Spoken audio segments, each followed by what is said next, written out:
Irreverent, entertaining, cool. You're listening to LA Talk Radio.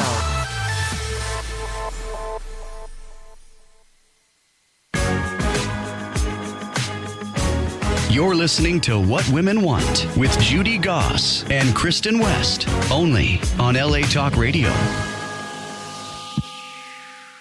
Hello, everyone, and thank you for joining us at What Women Want Talk Radio, currently boasting over 10,000 listeners a show. Yay!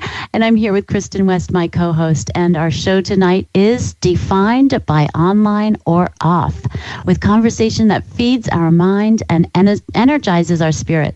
And that is so true. We talk about things you really need to know and things you may not want to talk about, so we will, like the online obsession. The internet has been around for a while now, so why are we still so taken with it? I feel just the word obsessed keeps coming up. You know, if I make the mistake of going on social media, Facebook or Twitter or something, while I'm trying to write a script or, you know, doing something that it really needs my concentration, and say I need to reference social media or something, I get on it, and it seems to just kind of take me in and pull me in, and I forget about what I'm doing on the other side. So it just seems to suck me up. Kristin, do you have that issue? I do, and I think it speaks volumes that we have a website out there that's very popular called distractify.com.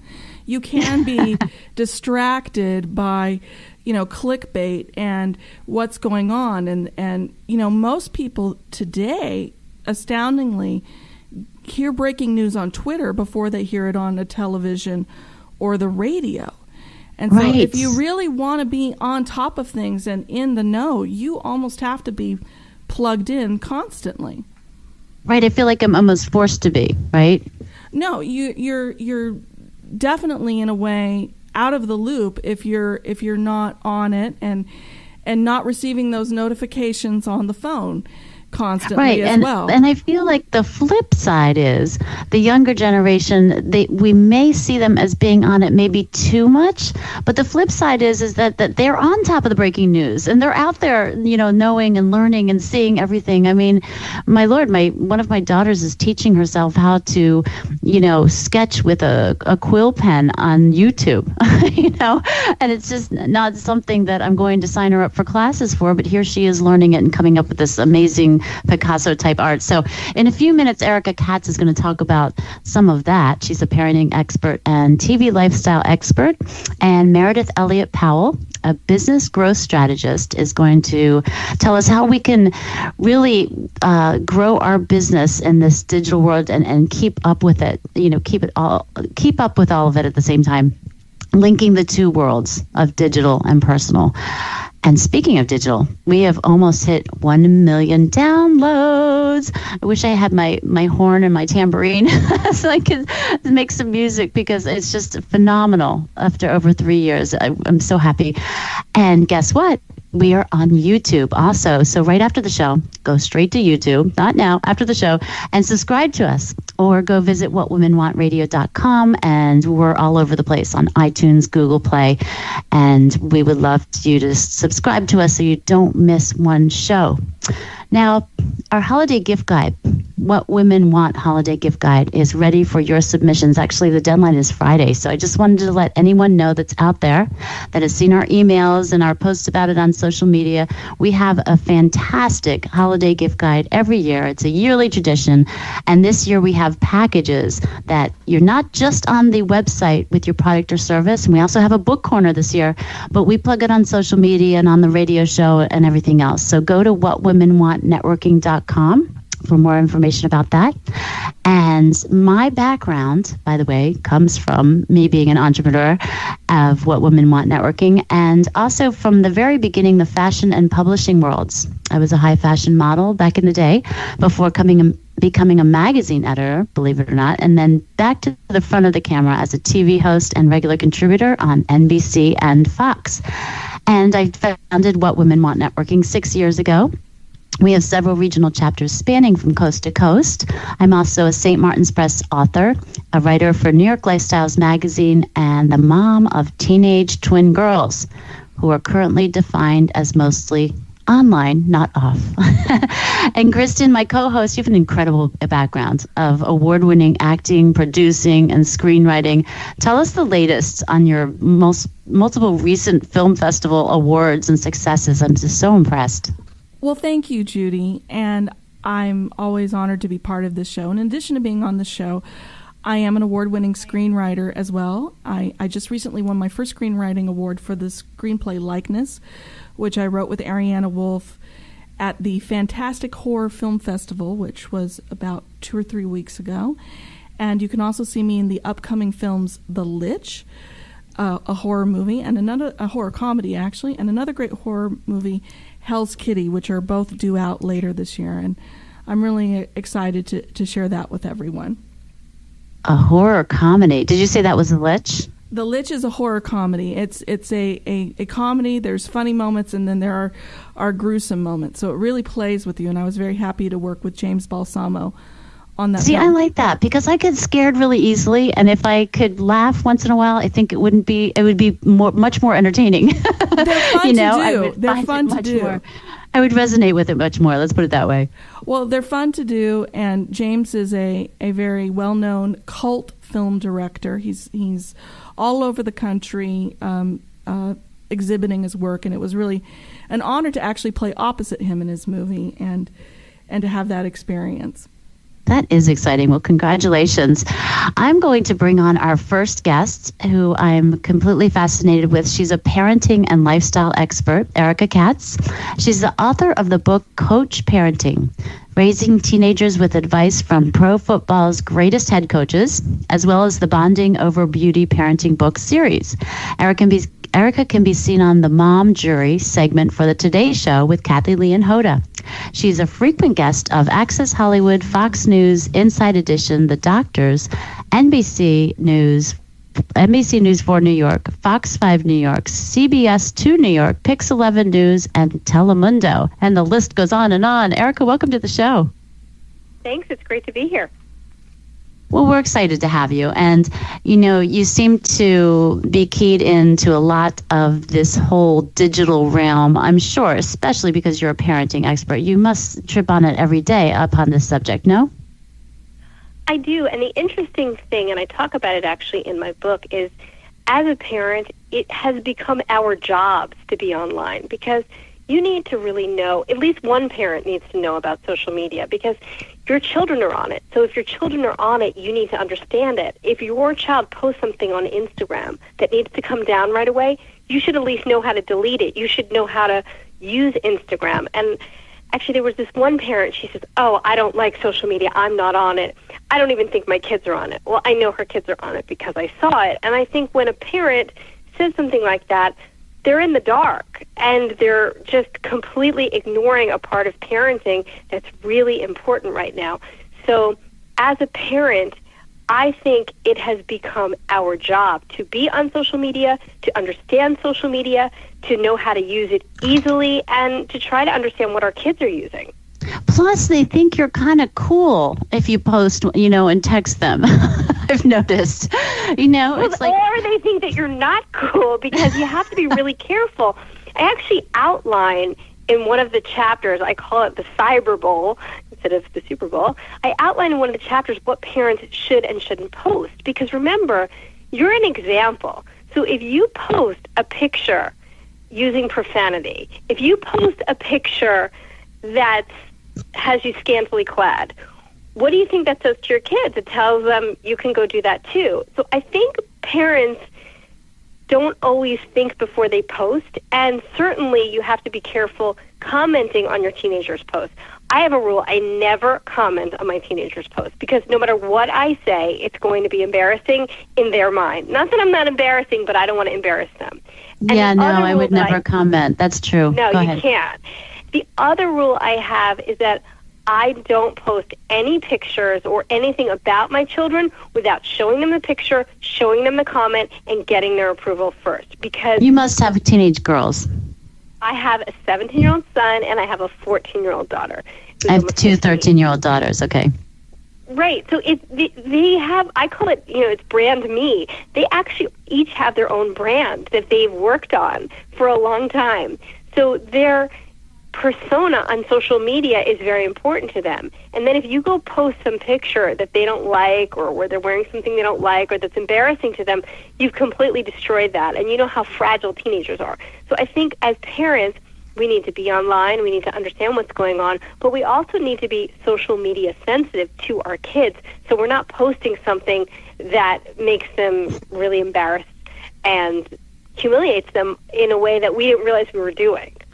Now, you say they're branding themselves as they're posting on social media. I feel like almost the opposite is happening to them. I feel like they're almost losing their identity sometimes when they get involved in this sort of thing. What do you think about that?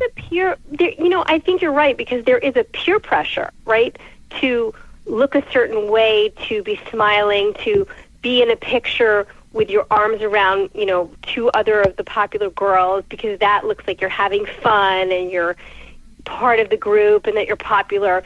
So I think that when I say that they have a brand, maybe they dress a certain way, maybe they wear 4 earrings on their ear, or maybe they are a dancer, or they're an athlete, or they're an artist, and those things actually do come through in their social media posts. Like, for instance, my son plays basketball, so most of his posts are him playing basketball, or an edited reel, like an edited piece of him playing basketball. With my daughter, she's very into makeup and hair, so a lot of her posts will talk about her favorite beauty products that she's using, or some new hair care products she's using. So I think you can feel their personality through their posts, and as parents, you don't want to step on that. You want to let them be themselves, because they need to come through. But to your point, there is peer pressure on social media. I even feel it. I mean, I see people in my industry, and they post every single day those Instagram videos. And I can't think of something to post every day. And I feel like, oh my goodness, should I be posting an Instagram video? Like, is it really that interesting? Don't tell my secrets, Erika. Well, there we go. I think the same thing. I'm like, okay, I got to be funny again, or I have to say something amusing. I'm just not feeling it. Well, here's another thing. Right, I totally agree with you. Here's another thing that I think a lot of parents struggle with, and even people in the public eye with children struggle with, is do you make sure that your kid's account is private? Do you refrain from tagging them? How do we keep the kids safe when they're so exposed to the world like this?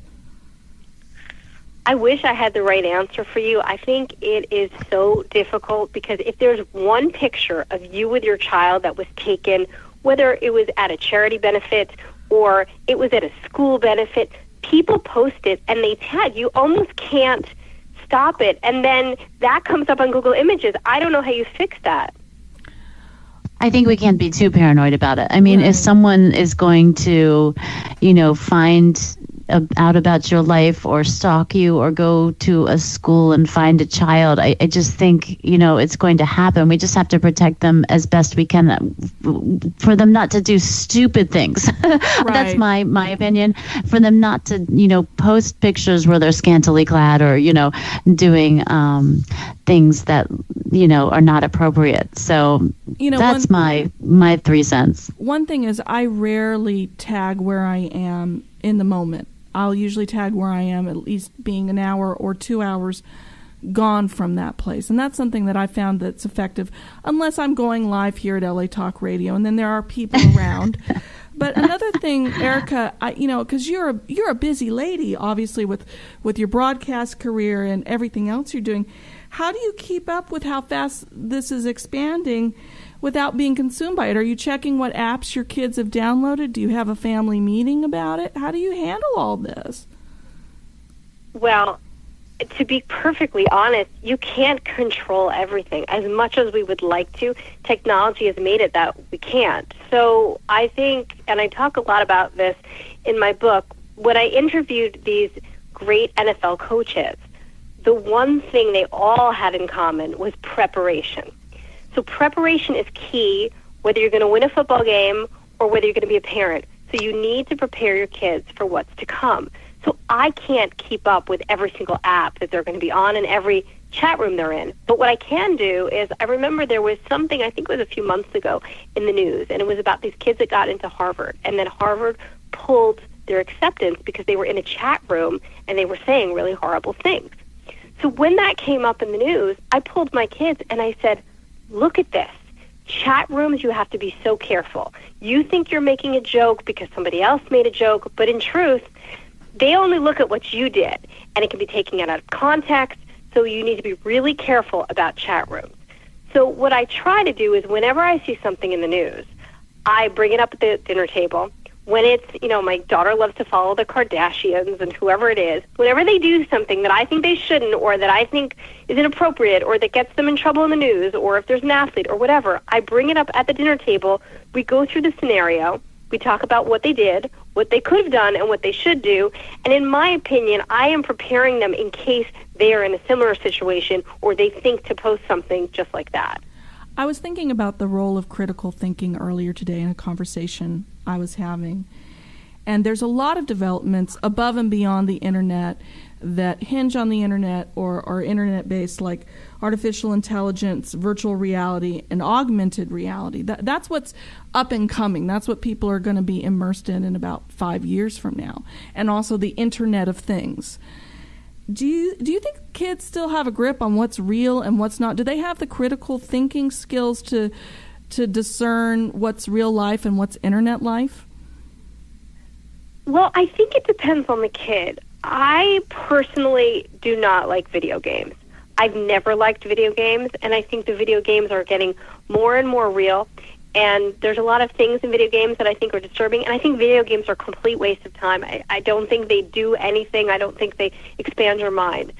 So I have really made it a point to keep video games out of the house. If Me it's too. a basketball video game, I'm okay with it. But these really violent video games, these virtual reality where these kids are playing against people in other countries for hours and hours and hours, I think that is a really negative thing. And it's dangerous. Parent, it's dangerous. And, I don't know if they know what's real and what's not. I mean, if you're playing that for 7 hours a day, I would imagine that becomes your reality. I mean, think about when you watch a TV show right before you go to bed. Sometimes you dream about it and you think you're in that TV show. So I don't know that we have a grip on it. And so I would encourage parents, especially if you're a parent of younger kids, like 4, 5, 6-year-olds, don't bring those video games into your house, because once you start it, it just gets bigger and bigger, and it's hard to take away, and it's nothing to be proud of that your kid is great at a video game. That's not an accomplishment, because they don't have to think to play a video game. There is a direct link to psychological, anger, and there's definitely a psychological component to it. There had been a direct link to that, to children that watch violent video games and movies and things like that too young. They take it into their own life, and that's a fact. And I never, we're very much alike in that way. And I was just laughing to myself because at night when my husband has something on that's too violent or bloody, I'm like, turn that off. I can't. I need to laugh right before I go to sleep, or I can't. I can still sleep, but then I'm going to have nightmares. And it's just, it's true. It can definitely affect you in your mind. I think so. And, I really don't see the upside to it. I really encourage my kids, whether it's sports or creative arts or things where they have to use their mind or use their body, and where they're doing something where you don't have a phone in your hand, right? When you're playing a sport, when you're in dance class, when you're taking, a jazz class, or you're painting, you don't have a phone in your hand. And I think everybody needs time without a phone. And the interesting thing that happened was my son had gone to this YMCA camp for the weekend with his school and a few other schools, and they weren't allowed to bring cell phones. And at the end of the weekend, my son and his friends said, wow, that was so relaxing not to have to worry about checking my phone and posting pictures, and if somebody take a picture of me when I don't realize it. And I realized that these cell phones are actually causing a lot of anxiety in them. It's hard for them to sleep because they're getting pinged at night. So I think as parents, it's important to have some rules at home. And in my book, Coach Parenting, I talk about taking electronics away an hour before bedtime because they need to sleep. And one of the triggers of bad behavior, of aggressive behavior, is lack of sleep. And when you're getting pinged all night, or you're looking at that bright light, or people are constantly texting you, how are you going to sleep? But not just kids. It's adults too. I actually make my husband put my phone down. I put his phone down, at least 45 minutes before. And I yell at him if I see him on it right before he sleeps, because it just goes in your brain and sticks there. And you're right that the light and everything, it just gets you so wired. And it's not just kids. And we as adults need to realize that too. It's not just the kids who need breaks from it, right? Yes, and I think we as parents, it's our job to make rules at home. And if your children are younger, now's the time. Because my son is 17, there weren't cell phones when he was born. But as he grew up, they came into our lives, and we didn't realize that we had to limit it. So now he wants to use it all the time, of course, and he's 17. So now that I have to pull back, it's much harder. So if you have children that are 9, 10 years old, make sure you put limits on it now so that they're used to having limits on it and they don't think they can have it whenever they want. And as they get older, you can take it away at a certain hour because they're used to that. Kristin, what do you think? I think I need to start doing this to myself immediately. I know. It's funny. You get addicted. That's why I was obsessed over the word obsession, because it really pulls you in. Well, I remember when the BlackBerry first came out and it was new in Hollywood, and immediately everybody was referring to it as the crackberry, and people really did have that digital addiction to it. And I think you bring up a point, is that when you have something and you become dependent on it, and I'm going to bring up a point of shame and shame myself here. Sometimes I have a hard time getting around town without my navigation on my phone. I have the worst sense of direction. I don't know how I would get around without Google Maps. And that's like an essential adult life skill, is being able to navigate and to know right. your city and know where you're going in your city. And I constantly feel bad about that. So it's not just the kids. Adults sometimes have media consumption and phone consumption habits that even though they make our lives easier, they also make us very dependent. And it goes beyond that too. I mean, I just drove my daughter maybe a half a mile away to her dance class this evening, okay? And I went out the front door with my keys and thought, oh, my phone. And then I thought, good Lord, you can drive a few blocks and back without the friggin' phone. It's just wild that we nowadays just think we just need it pasted onto, ourselves. But I also think that what's happening is, by allowing our kids to have their phones whenever they want, we've undermined our authority as parents. And one of the things I talk about in the book a lot, which is similar to on a football team, a lot of the coaches said, you have to command the respect of your team. If you don't have the respect of your locker room, it's anarchy. And it's the same in your home. If your kids don't respect you, they're not going to listen to you. So when it comes to the phone, what I think one of the biggest mistakes we make, and I'm guilty of it too, is we say, if you don't do your homework, I'm going to throw that phone out the window. When realistically, of course, we're not going to throw their phone out the window, because we need to reach them and we need to find them. So we tend to use the phone because we know it's dear to them as a punishment. And I think as they get older, it's a very difficult punishment to follow through on. And oftentimes, they even need have to do another homework. device.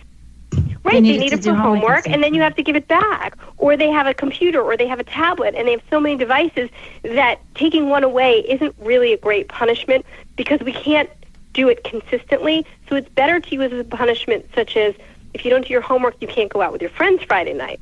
Because that's an easy punishment to follow through. You can't go out, and then you as parents get to go to bed earlier, which works great. And we only have about a minute left, Erika, but I have a quick question. I just have to know, were there any, and obviously you're not going to name names, but were there any coaches that you got advice from that you were just shocked that they said that? Like maybe someone that was too aggressive, or something that you thought, oh my gosh, I can't believe a coach would say something like that. Was there anything like that when you interviewed them? What I did find was, I could not believe how encouraging, how motivating, how supportive, and how lovely they were. Because when you see coaches on the field, they're always yelling and screaming because it's a very heated, emotional game. And so I talk to legendary people that, are household names. And they were so kind. And what I really noticed was that they were really about teaching, and they were caring people, and they cared about the character of their players, and they cared about me and the book, and they gave me an hour of their time. And these are very busy people. So that was really the most shocking thing, because I thought they were going to be very intimidating and aggressive, and they were nothing like that. Oh, that's awesome. They didn't just give you throw out a line for the book and that's it. That is terrific. No, not at all. Well, where can we buy your book? I think it's all over the place, right? Definitely on Amazon. I saw that it was doing well. Amazon, of course, is the easiest. Doing very well on Amazon, by the way. Yeah, anywhere that you buy your books. But yeah, Amazon's always the easiest. BarnesandNoble.com. It's online. It's in bookstores, and it's a really fun book. And even if you don't have kids, if you like football, it's good because it's really a leadership book, and it's about being a leader. So even if you're in a corporate environment and you have people that work for you, it's the same concept, because remember, being the coach of a team, you have all these different personalities, and you have to get them to do what you need them to do. And sometimes some people need to be spoken to in a very soft tone of voice, and other people need a more aggressive tone of voice. And there's a lot of tips in there that you can take from these coaches and bring it into your home. And in my experience, it really worked for me, like always being on time, making my kids be on time. And this brings us back to the cell phone. Because of the cell phone, we don't really demand punctuality from our kids, because they can just call us and we know where they are, and so we're not worried. But if you say be home at 5 o'clock, they need to be home at 5 o'clock, even if they call, even if you know where they are. That's something you have to get them to stick to, because that's a life lesson. And so we can't allow the phone to undermine that life lesson just because we know they're safe. Absolutely. If any parents are listening to that is great advice. So erikakatz.com, Erika with a K. Thank you so much for coming on the show. Congratulations on your book. I see it's doing fantastic. And we hope to have you back sometime soon. Absolutely. Thank you. Well, we have Meridith Elliott Powell. We're so excited to have her on after getting all of the wonderful information from Erika.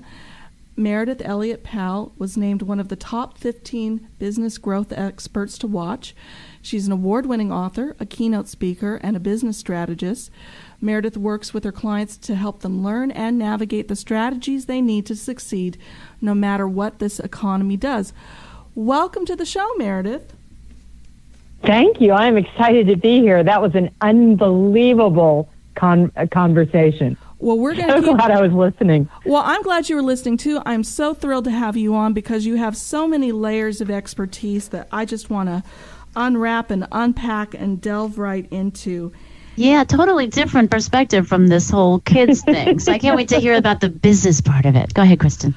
One of the first things I noticed about you that I really enjoyed looking at your website, and I don't think enough people really do this, is you talk a lot about instilling ownership and taking ownership of your life and your business. How does that apply to our online dealings? So much as I was sitting here and I was listening to that conversation and just the wonderful information that Erika was giving, I was thinking to myself, she said it so beautifully. You'll drive yourself insane if you try to control everything. So I look at all the things that are going on, especially in the online world, whether it be business or whether it be personal. There are so many missteps you can make unintentionally or something. And there's a million reasons for them. We can blame other people. We can blame this. But the best path, the fastest path to success in this life is to, 1, understand that you're going to fail, 2, to embrace that you will screw up, and 3, to never blame anybody else, and 4, to own it. If you do those things, any measure of success or happiness is well within your grasp. And I think it is unfair that we are taking that away from people, that it's been okay to be a victim in our society. And I'm on a one-woman mission to turn that around. Well, you sound like the woman to do it. My goodness, you have a lot of determination. I'm not even here in the room with you, and I'm like, whoa. Seriously, I'm not going to get the mic, and we'll put our feet up, and that's it. Right. I mean, I'm not going to get away with anything anymore because Meridith's got me. My goodness. Well, I agree with you is that we have to make friends with failure. We do have to embrace it, and that we cannot get into the blame game. And I find that one thing I've noticed, and over the years, and especially with the advent of the internet, which my first experience of the internet was when I was in junior high school, is that we no longer trust each other. Everybody, there's conspiracy theorists out there. There are alternative facts and alternative realities. And the great thing about the internet is it's very democratic, and everybody can have a space to speak. At the same time, the problem with the internet is it's incredibly democratic in that there's no centralized authority, and people don't necessarily accept authority anymore, and that erodes our trust. Can you talk about what you call the trust and value economy, and how we take that online, how we do that online effectively? Absolutely. I mean, you led into this perfectly. It is, I believe, back when the economy started to shift in 2008, which I can't even believe was 10 years ago. Wow, that went fast. But when Lehman Brothers fell, I think everything really started to change, and trust started to go away. We didn't trust that big corporations would be there anymore, that our jobs would be there anymore. Then all of a sudden everything started to, come out about, our politicians more so than it ever did. And the fact that the economy never really righted itself, it just kept shifting. We just became mistrustful as a society, and I don't even mean that negatively. We just sort of like, I'm going to verify before I trust. But then you add in the internet, and everybody started communicating, and the old joke, well, if it's on the internet, it must be true. And we're just starting to come out of that now with all the allegations of, things that we find on there that aren't accurate, and so much bias within the media down either side. I tend to be a heck of an optimist, and I think all of this is really a good thing because the only way to really trust again or to find accurate information is to take it upon yourself to find it and verify it, and not rely on somebody else or the internet to do it for you. I love the internet. I love my phone. I love all this communication. I think it has made my life better. I'm working with you right now because of it. But for all the positive it has that negative side, so to speak, where you've got to get in and you've got to decipher what is real. You've got to decipher what you've got to follow, and you've got to regulate yourself as to how much you're on it and how much you're not. It's interesting because I think we could spend a lot of time talking about that regulation. How much do you think is too much when it comes to being online for business purposes? Is it an allocation of hours? Is it an ROI? Yeah, please give us some boundaries, please. Right. Is this a Judy really needs them? It's like people don't just email and text. They Facebook and Twitter message. Didn't you see my direct message on Twitter? No, I don't check direct messages on Twitter. Right. Is this an ROI, return on investment situation? How do we really allocate our energy on this? Yeah, what a great question. Here's honestly what I think. I was listening to your conversation earlier, and I was thinking about my telephone. And one weekend we were down at the beach, and we weren't there an hour, and I dropped my telephone into the ocean, and I wasn't going to have my phone from Friday through Monday. I wish that would happen to me. And for about 3.5 hours, I freaked out. And then I realized, I am not single-handedly saving the world. So I went on Facebook and I put a message, and I went on LinkedIn and I put a message. I said, I'm out of pocket until I get, back to my Verizon store. And I loved the fact that I had these social networking places where I could let people know. At the same time, it was fine for me to check out. So the way that I think about it, certainly I can't give anybody a formula because that's a personal That's a personal, decision, how much you do or you need to be on it, depending on where you work. But I think a couple of things. I think number one, it is not an either or, it is a blend. You need to understand that we are still emotional creatures. This is still about picking up the telephone, having a conversation. This is still about meeting somebody for a cup of coffee. And social networking just allows you to keep in touch and touch people more often. So the way that I think is to understand, there are very few of us, that are in life defining or, all powerful people, that it's fine to get up and walk away from your computer, not touch it for 24 hours, or to do a check-in with it. At the same time, use it as an asset. I mean, I reach out and just touch people randomly every day on my computer for business purposes. It's a way that I network without having to get dressed, without having to go to a networking event, without having to sit through a 2.5-hour lunch.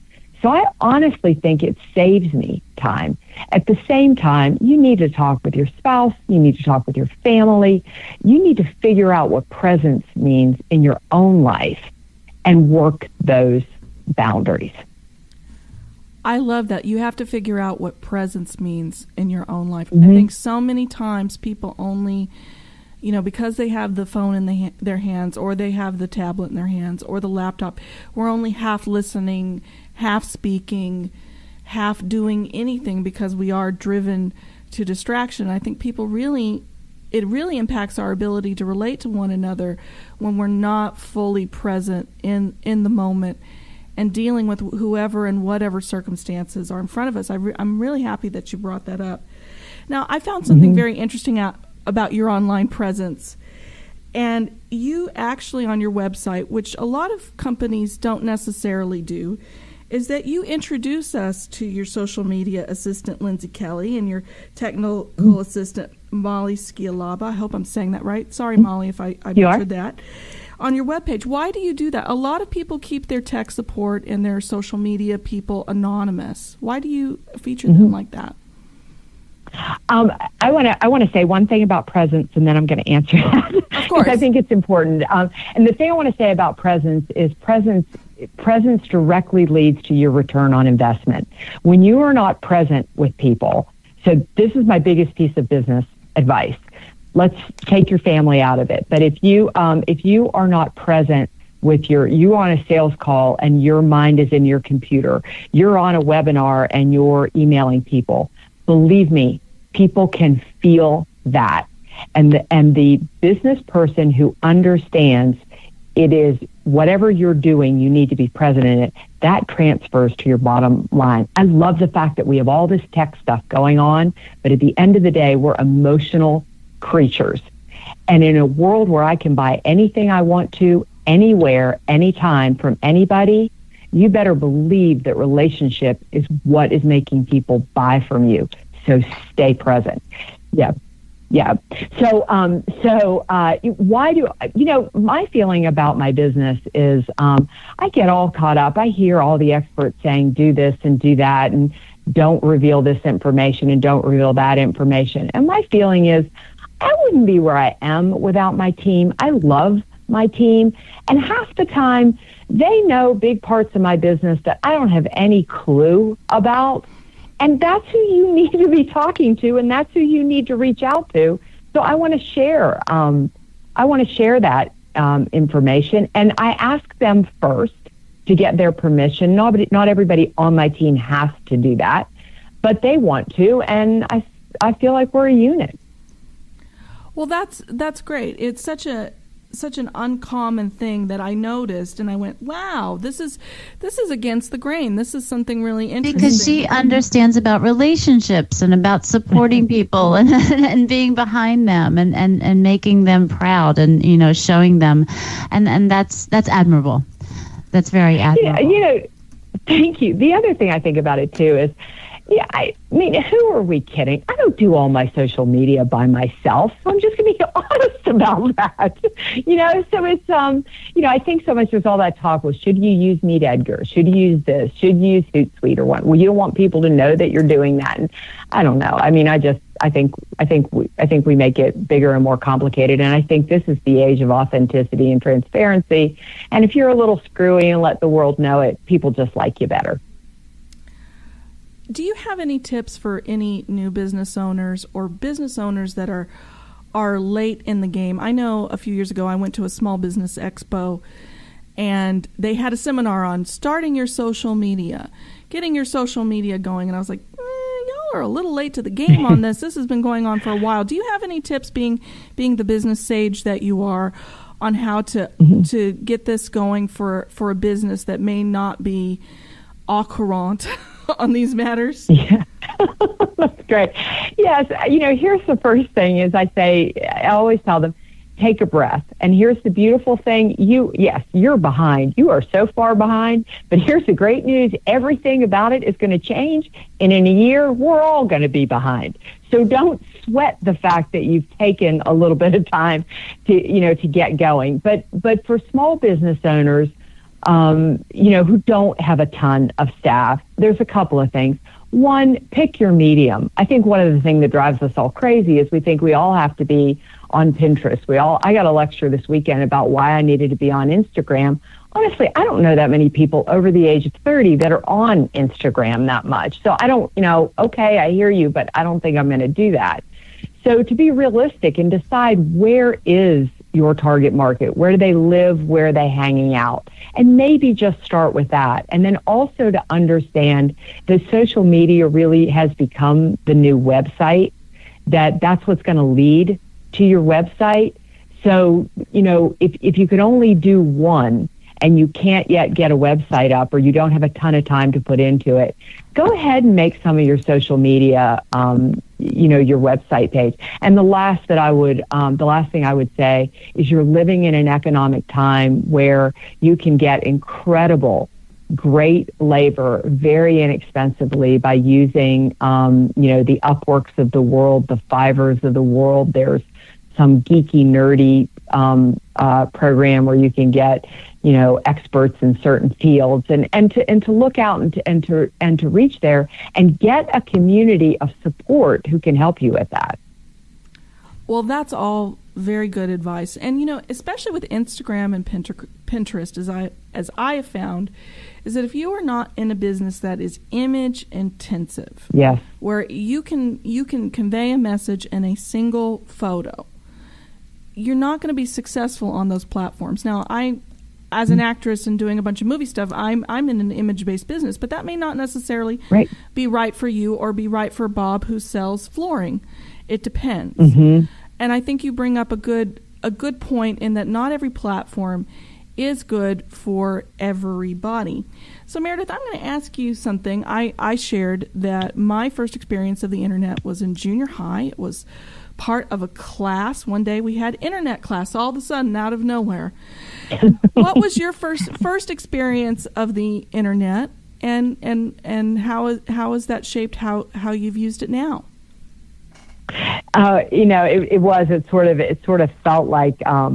It sort of felt like it came out of nowhere. And what I remember is I was actually working for the Myrtle Beach Area Chamber of Commerce. I was in public relations, and my job was to get people to come to Myrtle Beach on vacation. Really, really difficult. And I remember that we got a Mac computer, which probably had the screen the size of my cell phone. And it was the first time we all crowded around it. Like in the PR department, there were, maybe 6 or 7 of us. And we were all in my boss's office, and we all gathered around it, and we got on the internet. Now, the biggest thing I remember now that you've asked me that question is it took forever because everything was dial-up. Right. Yes. Right. Right. Do you find... Do you know what I remember when you say that? Ask Jeeves. Oh, yeah. Yeah. Oh, yeah. Do you remember? And like we all gathered around and went, wait, ask him what to have for dinner tonight. Wait, what? How does he know the restaurants that are around here? And now we do that I'm with dating Siri. myself now. And now we do that with Siri, though. We play with Siri like that. You know, you can ask Siri Right. what the meaning of life is, and she'll answer. And it's absolutely true. And to your point, Judy, on the Tracy Ullman show, Tracy Ullman was just impersonating Judi Dench. And she was in a skit where she was trying to get out of jail. She had done something. Judi Dench has not gone to jail, by the way, for any reason, ladies and gentlemen. Okay. It's a skit. It's a fictionalization by a British comedian. But she says, you can find me. I'm Judi Dench. Just ask Jeeves. Just go online and ask Jeeves. He'll know who I am. It's true. And I thought about that. And you talk about dial-up. How do businesses and business people and entrepreneurs keep up with this increasing speed that we are offered? Yeah. Because I find it not dazzling, but really disorienting, dizzying, I guess is the word I was trying to grasp for that minute. Right. How fast things move. How do we keep up, or do we just embrace the failure? We can't keep up with all of it. There's no way. And I think you are exactly right. Is that the first thing that when I sit down to work with a business owner, the first thing that I want to work on is the shift in the paradigm. And what I mean by that is we've got to look at it as a good thing rather than a negative thing. And believe me, I could argue it down both sides. But the internet and online is one of the most powerful and important things that ever happened to small business because it leveled the playing field. Now, all of a sudden, I can, if I own a store in, downtown, St. Louis, Missouri, I can compete all over the world now. And so to begin to really think about it as an asset to your organization. The other is decide what you need to keep up with and what you don't. I mean, it's sort of like, everybody says you've got to have video all over your website. Then they say that you've got to have, you've got to be writing a blog, and then, you have to keep up with this social networking. No, you don't have to do all of that. What you've got to do is really know your clientele. I mean, we're sort of becoming a boutique society. Not everybody wants to do business with you, and you don't want to do business with everybody. So you've got to figure out who you appeal to, and then figure out the technology that that really works for them. Well, Meridith, I think any savvy business owner would contact you to help woo people, customers and clients, both online and offline. You sound like you're right on the point, on the money, and I'm sure that our listeners would want to connect with you. How can we find you after the show, and what kind of services do you offer? What's going on for you? Oh, I would love to connect with any of your listeners. Well, let's start with social networking. You can find me mostly on LinkedIn, Twitter, and Facebook. Those are the three that I live on. But you can also find me at valuespeaker.com, just the words value and speaker.com.